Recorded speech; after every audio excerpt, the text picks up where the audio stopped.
Today on Animal Fact Files, we're discussing sugar gliders. Be sure to glide your cursor over the sub button. Thank you to Farishuan Minor and Shava Feldman Official for today's request. The common name sugar glider is usually used in reference to a single species. However, there are 5 other similar gliding marsupial species, so we're just going to discuss the entire genus of sugar gliders today.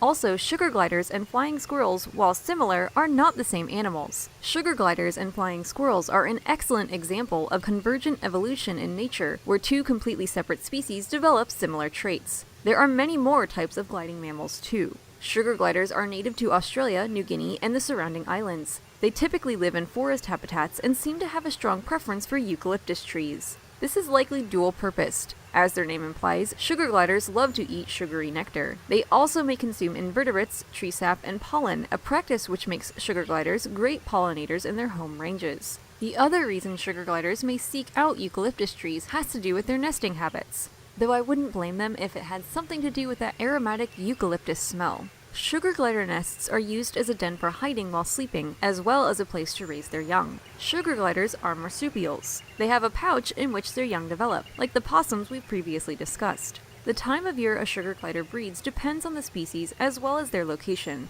with some individuals breeding year-round. Mama sugar gliders will typically give birth to 1 or 2 babies who will spend about 3 months developing in her pouch. After this, they'll be left in the nest as they continue to grow, and by the time they reach about a year or 2 of age, they may either stay on as an adult in their family group or fly away to find a new territory. Okay, maybe fly isn't the best word to use. Although sugar gliders sort of have wings, they can't necessarily fly the way a bird or a bat might. Again, as the name implies, these mammals glide. You could think of it as gracefully falling. They've been recorded covering more than 350 feet in a single leap. This aerobatic act can be highly effective for escaping hungry jaws, but sugar gliders are still taken by birds of prey such as owls as well as snakes. They're not the largest snack available to predators in the forest though, averaging about a pound in weight and about 1.5 feet in length, including that long bushy tail. If they can stay light on their feet and avoid predators though, sugar gliders may live to be a decade old.